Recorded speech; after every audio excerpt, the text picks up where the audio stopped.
Mame fa say ma PENDREAM TV. PENDREAM TV there osia dem yopo. You are once again welcome to PENDREAM TV, the only channel that brings you the best and latest updates in politics. If you are new here, please don't forget to subscribe to the channel, hit the notification bell, like and also share to other members to watch as well. You can equally leave a comment at the comment section after watching or send us a voice note on our WhatsApp number, which is 0277128777. Thank you. I want you to join me listening to what we have for you today in the political arena, as we always do, bring your way the authentic source of news and facts from the political arena. Today we bring you another version, which you will like it. Subscribe for more video, like and also share to other members to watch as well. Thank you. Ghana, that the finance minister will use his own bank to borrow money on behalf of the government when there are government-owned banks. What a wow, only in Ghana. Also, Ansa sent that. Says Ghanaians are tired of democracy. Democracy means corruption, and we the youth are tired of it. Those are some of the comments. Thank you very much. Keep those comments coming. Mr. Pratt? Well, I think, look, it doesn't take a lot to realize that the New Patriotic Party is in severe turmoil and that it's about to implode. And I'm looking around and seeing whether there are elements and factors who can prevent that implosion.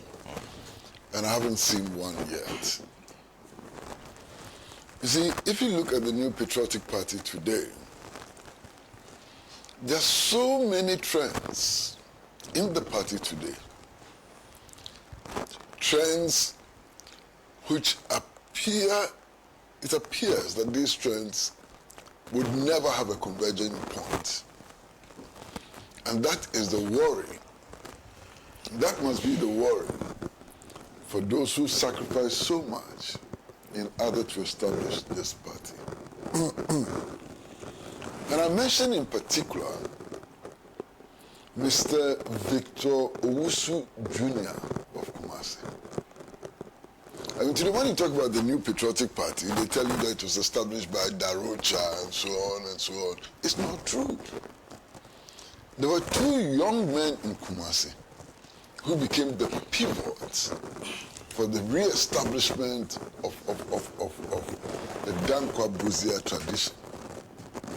It was they who formed the Dankwa Buzia crops. And indeed, the first one was inaugurated on the KO Methodist Park by Reverend Asante. All the so-called big names were not there. They didn't take part in it. These were young men, Victor Wusu and others, and one more, I've forgotten his name. You understand? Now, they must be feeling very, very sad today, given what is happening in the party today. You see, in the party today, it's a trend. And that trend, the public face of that trend, is Sarah Adwa-Safo. That's the public face of that trend. And that trend simply says that no matter what happens, we are bringing back Dr. Mahmoud Bawumia as flag bearer of the party for the 2028 elections. And that we are ready to fight in order to make sure that that happens. That's the trend. And appears to be a strong trend in the party. Then you have another trend in the party which says very clearly that, look, the candidature of Dr. Mahmoud Bawumia was a total failure. And that we are not going anywhere if we bring back Dr. Mahmoud Bawumia. And that the way forward for this party lies in bringing a radical and popular figure, and they settled on Kennedy Akomprekun Japan as that radical and popular figure who can bring this party back to power. And that trend is there. it appears also to be a strong trend within the party. Then there's another trend in the party which is not focused on personalities, and that trend is ably represented by people like Boachie Jakun, Atakwabena Kennedy, and others, who feel that a party is a body of values, core values, and that the New Patriotic Party got to this stage because it abandoned its core values. So this group of people said that, look, we can rebuild the New Patriotic Party only if we return to the core values. Now, it's interesting to identify people who are in this trend. These are largely intellectuals. These are largely people who are driven by ideological considerations. These are people who have been in the trenches from 1992 till today. Young, well, now not too young, but young then, who sincerely believe that the New Patriotic Party can be built around core issues and so on. Then there's another group within the party which is also not weak. I mean, its strength can match all the different trends quite well. Who says that, look, we have wrecked the party. We have destroyed the party. The party has a horrible image, and that we cannot go into another election successfully if we go with the New Patriotic Party. So therefore, it is important to establish a new political party, to abandon the New Patriotic Party, and to build a new political force which can give the people of Ghana hope. We can provide a leadership that the New Patriotic Party failed to provide. Now, who are these people who are pushing this agenda? Of course, the one that everybody knows now is Dr. Amwakuba, a lecturer at the University of Science and Technology. But there are many others. I mean, Solomon Wusi sitting here believes in that, you understand? And there are many others who believe in this trend. Now let us abandon this New Patriotic Party. It is defective, it is destroyed, the engine is gone, and that we need to build a new machine in order to be able to capture the imagination of the voters and to make any impact in Ghanaian elections and so on. That trend is there.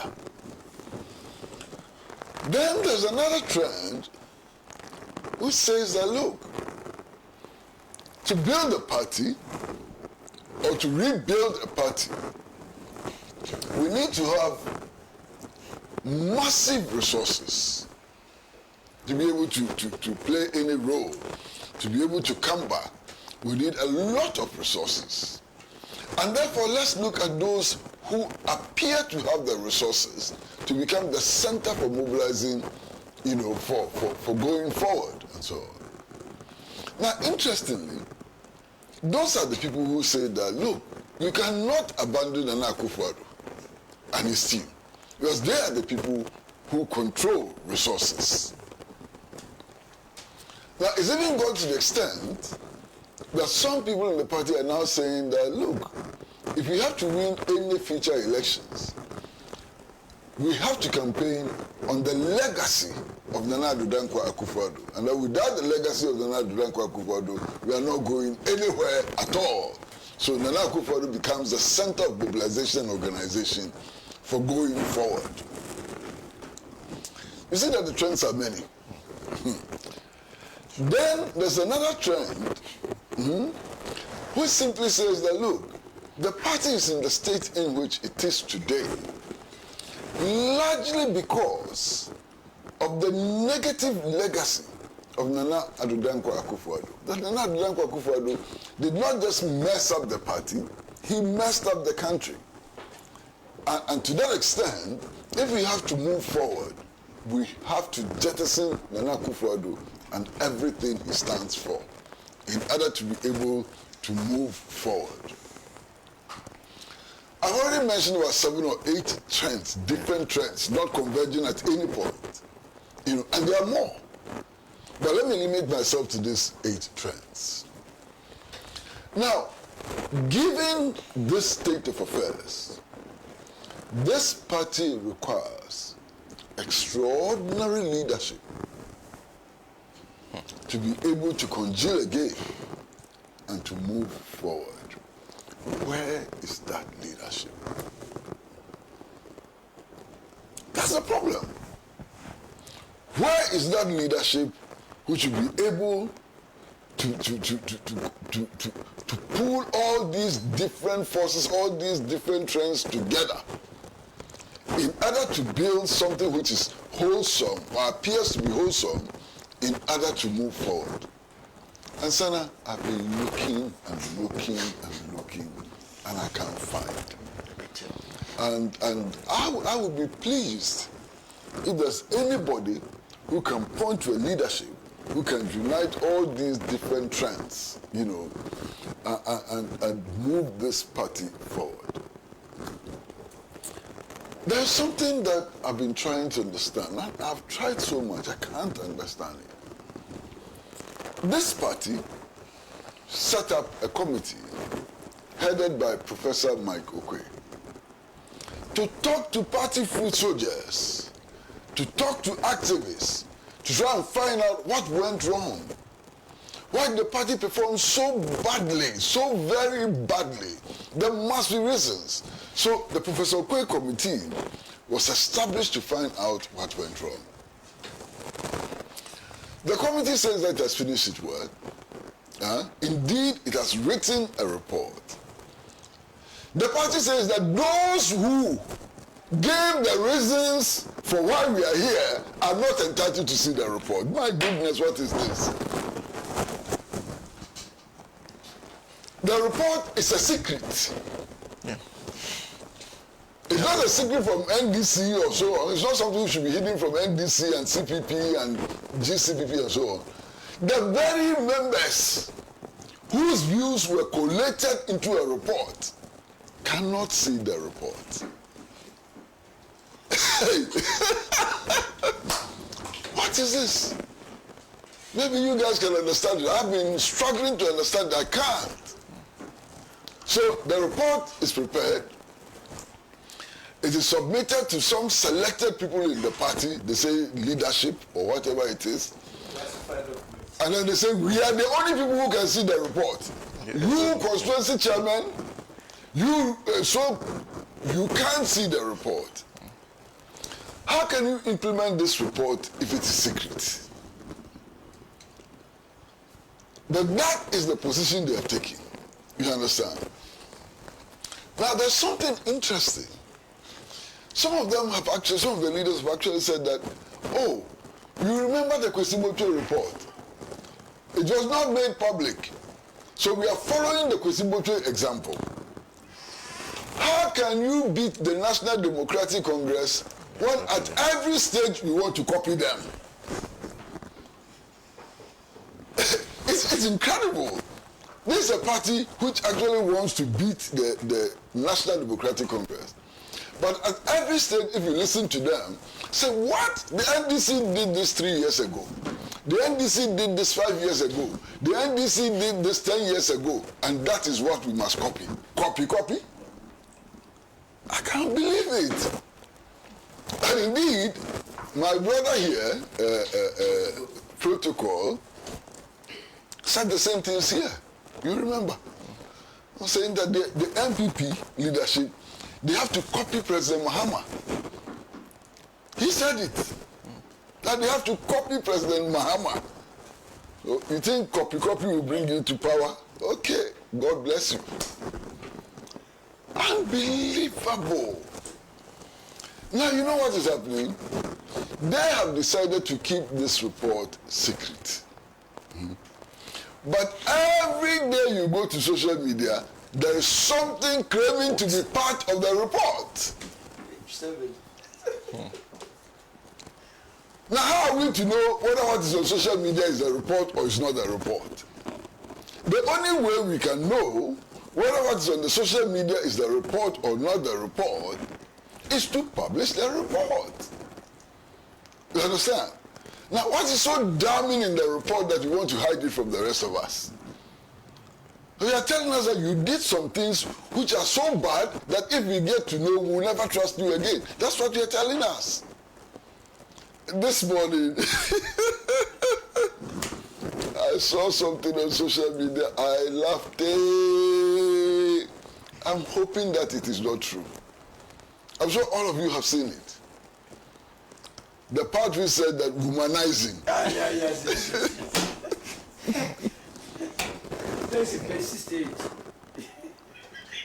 And we allow this to stay. Publish the real report so that we know that it's not womanizing which led to your defeat. They say, hey, these party leaders,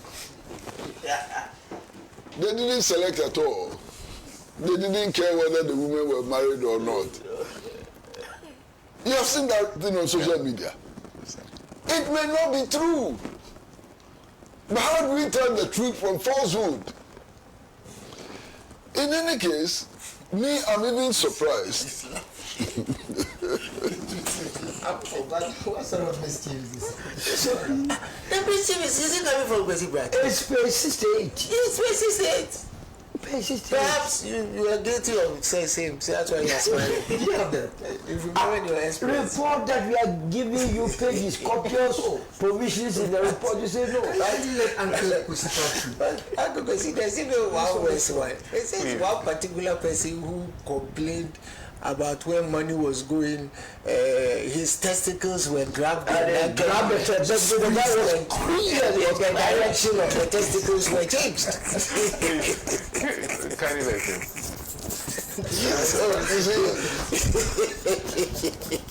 My other problem is simply this. I mean, if the MPP needed to set up a committee headed by a professor to find out why it lost the elections, then there's something wrong with that party.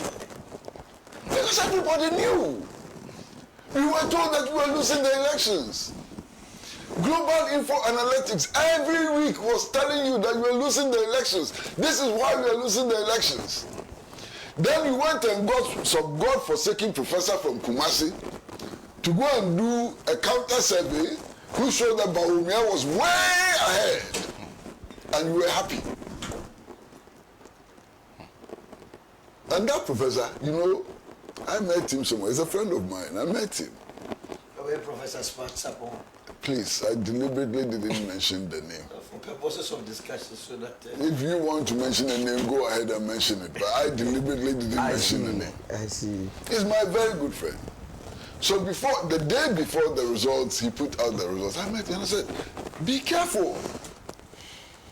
Because if you go and skew a report and come and put it there, your professorship will be dented forever. Your image will be dented forever. He didn't listen, he went and did it. Concocted some survey. Came and put it out. You people in the MPP, you knew that that report was concocted, and yet, that is what we're throwing everywhere. And so, why would you lose the elections? You see, everything about this election was known. In this country, every scientific survey will tell you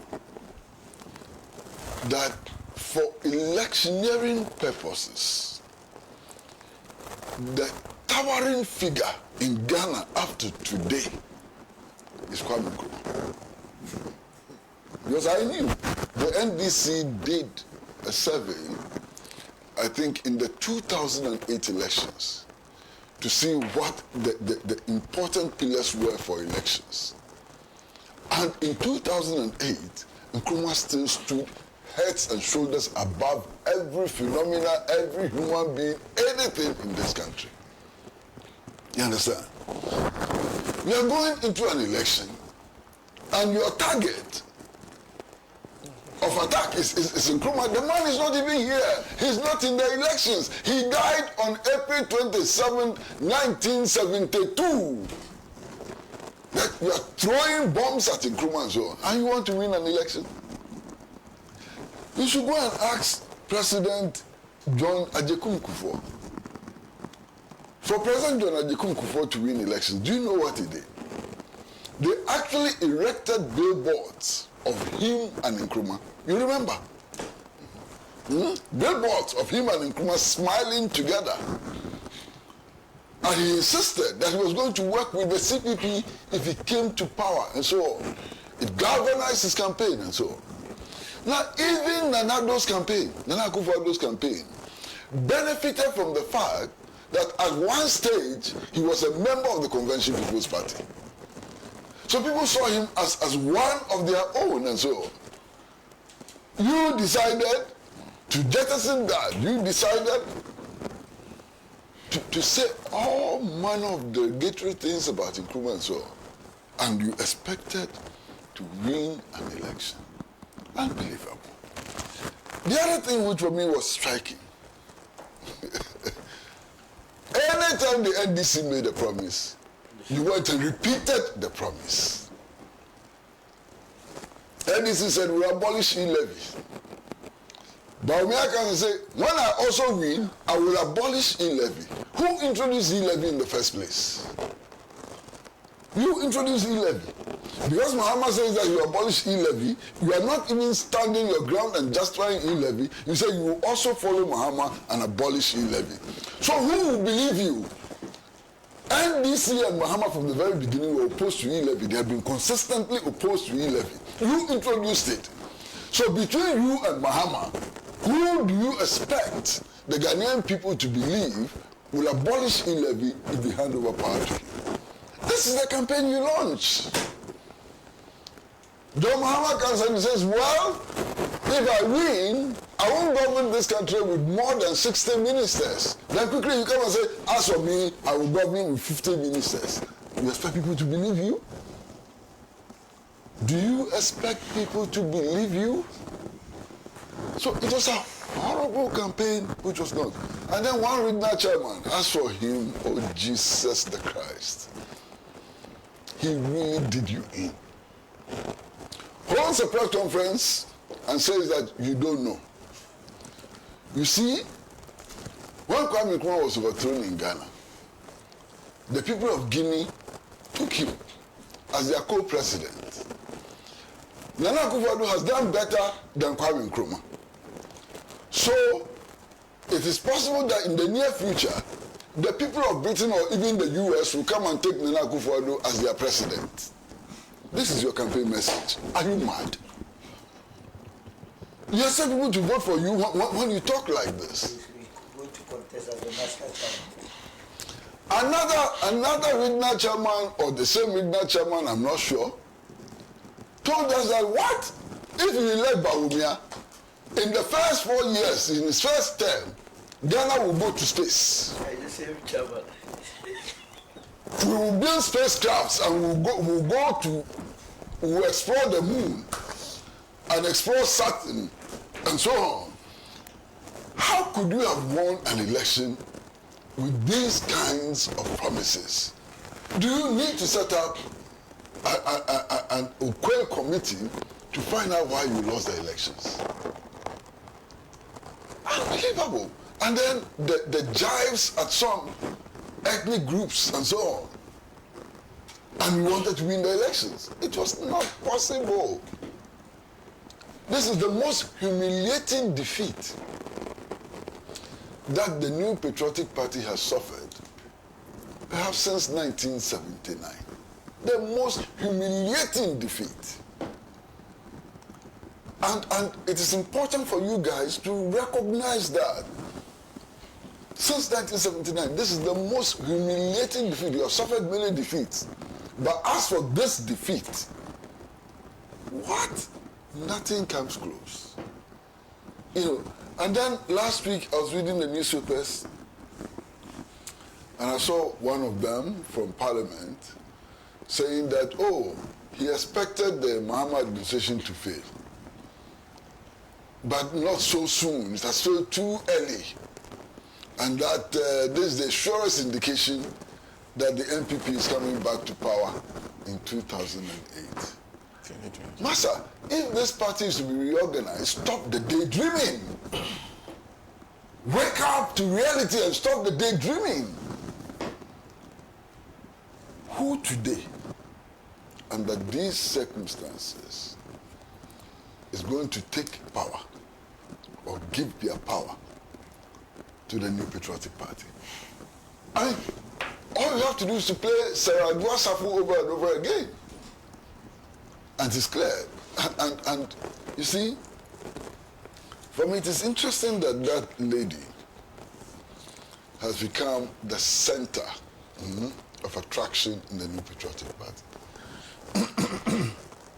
This is a lady who actually believes that her father is able to fly in the night without aircraft. Magically fly in the night from here to any part of the world if you mention the father's name. How do you call it in English? She believes that. She says that. That's metaphysics. Transports himself. They call it something, transpodent or something, I've forgotten. She believes that. She's the center of attraction, center of organization. It's the center of the party. It's the party. A negation, complete negation of science. The party. Complete negation of science. But anyway, who am I? I mean, strictly speaking, who am I? So believe what you want to believe. There's another guy, strong member of the party, and in the thick of the elections, on a Kumasi TV station. This guy actually said that, look, we know that you people in Kumasi, you won't vote for us. He said it. That we know that you will not vote for us. But we don't care. Because we have dwarfs who will change your vote. Whatever you put in the ballot box, our dwarfs will come and change the votes. And who will win? Can you imagine? I think it was the same guy who said that if Muhammad wins the election, he will change his nationality. He's still there. He's still in Kumasi, carrying a Ghanaian passport. So we are going into an election, a crucial election like this one, and you tell us that you can vote wherever you want to vote. We don't care. You can vote for NDC. We don't care. We have dwarfs who will go into the ballot box and change the results. And you believe this stupidity. I mean, incredible things were said. Really incredible things were said. And you allowed it. And then they came up with this idea that indeed the whole election was a dancing competition.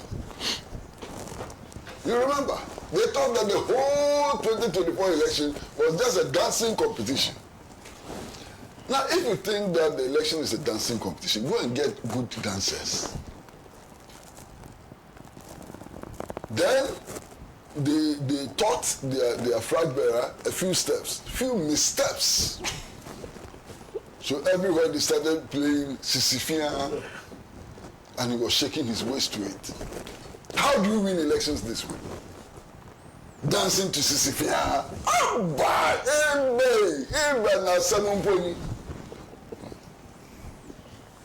And then now you set up microphone commission to find out why you lost the election. Go and dance Sisifia. I mean, incredible. Ghana is a serious country. You see? And I think that the Ghanaian electorate ought to be taken seriously. Any political party that does not take the Ghanaian electorate seriously is doomed to fail, to be defeated so massively. So I think that the starting point is that the New Patriotic Party must begin to take the Ghanaian electorate seriously. Please consider the Ghanaian electorate as a body of people who think, as a body of people who can tell their conditions today as against their conditions tomorrow. In a matter of 4 years, the price of Kenke had jumped, boom, from 50 pesos to 5 cedis. And you didn't think it was an important thing? You didn't think that it was an important thing? Well, look, we are in an era of multi-party, bourgeois multi-party. For bourgeois multi-party rule to make any sense, to make any impact on the lives of our citizens, you need to have strong contending political parties. And that is the reason why people like me want to wish the New Patriotic Party well. I really want to wish the New Patriotic Party well. But it is not our wishes which will transform that party. You understand? It is not our wishes. The party itself has a responsibility to respect its core values. The party itself has a responsibility to put knowledgeable and responsible people into positions of leadership. The party itself has a responsibility to itself to understand the Ghanaian condition. If we don't do that, well, it is possible that some other party can spring up and offer the NDC the challenge it needs. If you don't do that, it is possible that your party can go into extinction. If you don't do that, so many possibilities await you in the near future. I wish the New Patriotic Party well. And thank you very much for simplifying the entire matter. Yeah. Timothy, this is astral travel. Astral. I saw something else. No, I think there's a word, one word that describes exactly what he was talking Transpose. Is it transpose? about. I think that there's a word. There's one small point that I forgot that Uncle Kwesi too forgot. You had a regional chairman who sits on television and takes gold bars out of his bag, puts it on, and then asks the presenter, should I bring more? Should I bring more?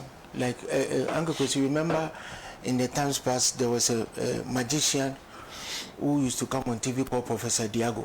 He had a dwarf and his wife called Nanama. And he say, when I say more, you say more. When I say more, you say more. When I say Ozi, you say Ozi Oza. When I say Ori, you say Ori Changer. And that is what you were doing. Ori Changer, a Mary Changer, Ozi Oza, and he was bringing gold bars upon gold bars. Were you happy when you saw the gold bars? Have you seen a gold bar in your life before? Have you seen some before? I don't want to comment. So now that the chaos has come, why isn't going to be sitting here? So that Uncle Kwesi can give him some choice English that he may not understand. Why are you sitting here? Have you seen gold before? So you people should exercise humility. But in the interest of, I don't want NDC to become a one-party government, because that inherent with it. So no, I'm making your point that inherent with a one-party state is the dangers therein. We may just end up becoming like you. We'll forget ourselves. This country needs good governance, but even more importantly than good governance, it needs good opposition. People who can call out government to do the right thing. It is imperative that it happens. But when you have party chairmen who go and commit crimes in our forests and come up and show you the products and the proceeds thereof on television stations and shows you gold bars, do you think the people of Kumasi who can't get water to drink, who don't have good roads, they are happy to see the gold bars? Thank you very much. And of course, we'll be talking about that because before LI 2462 was passed, something significant happened. That was the reports of the chairman of the MPP in the Ashanti region, a company he owns, actually entering a forest. And there was much discussion about the illegality of that move.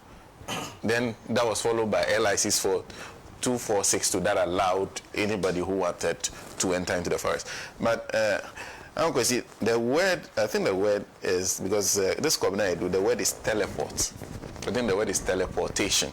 Yes. That's the word. Thank you. Thank you very much for saying that. There's a Kwesi Acquayes who says, tell Uncle Kwesi that where we are, Ghana first. We need to develop Ghana, especially the roads.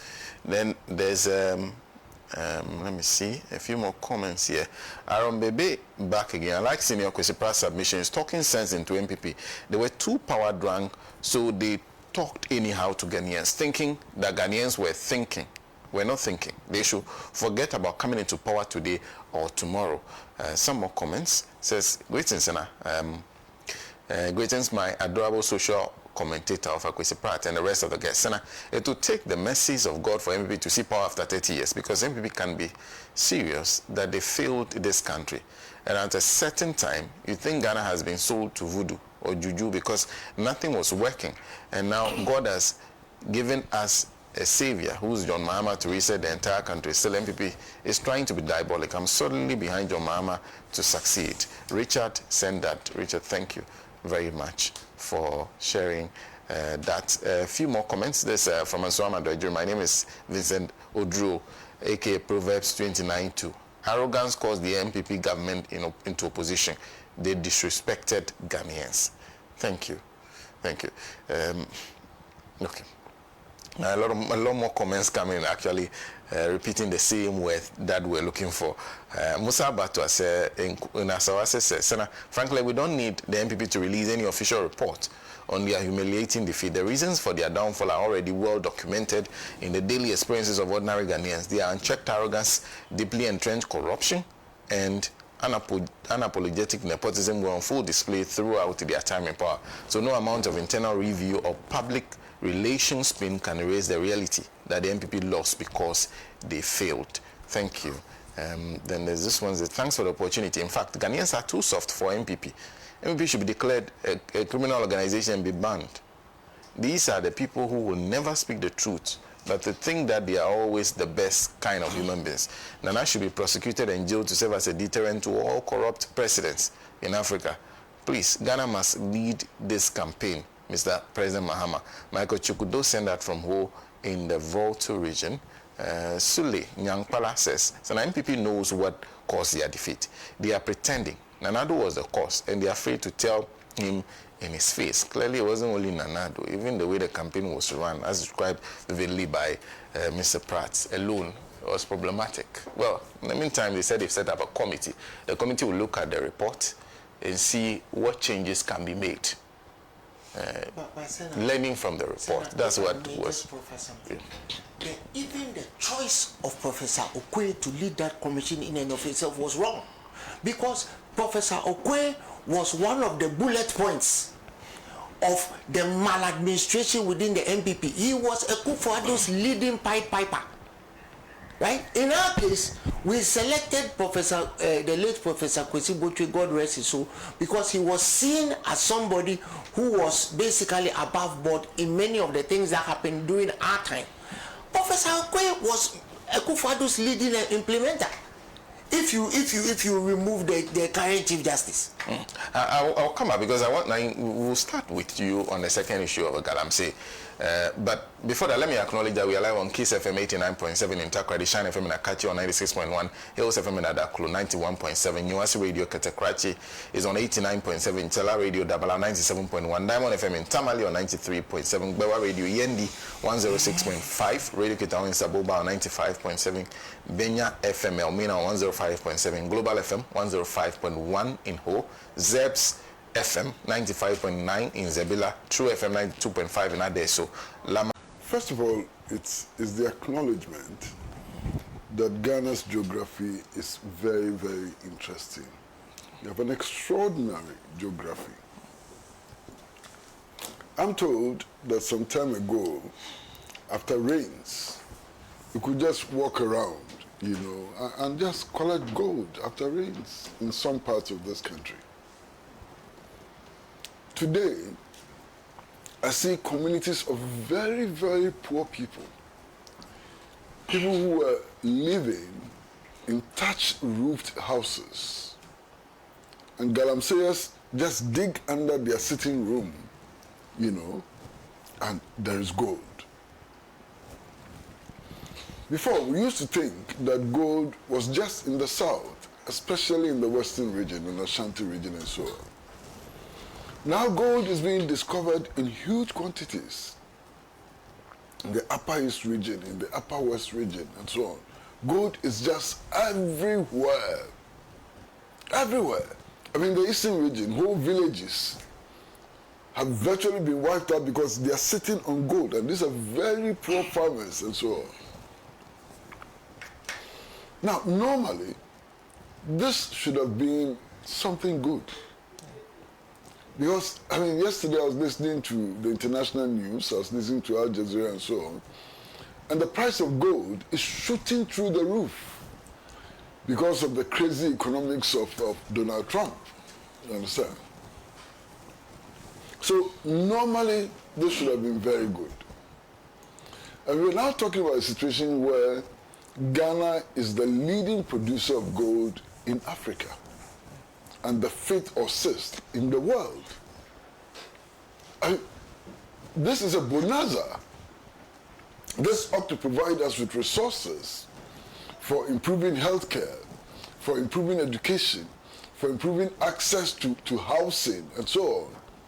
Because gold is valuable. We have it in abundance. Unfortunately, our leaders have not been able to harness this resource. And they've allowed this resource also to become our curse. Can you imagine that we are sitting on so much gold? So much gold. 32 million people, we are not talking about 500 million people, we are thinking about 32 million people sitting on so much gold and suffering poverty. It's unbelievable. And it's all because of the failure in leadership. This has become a curse.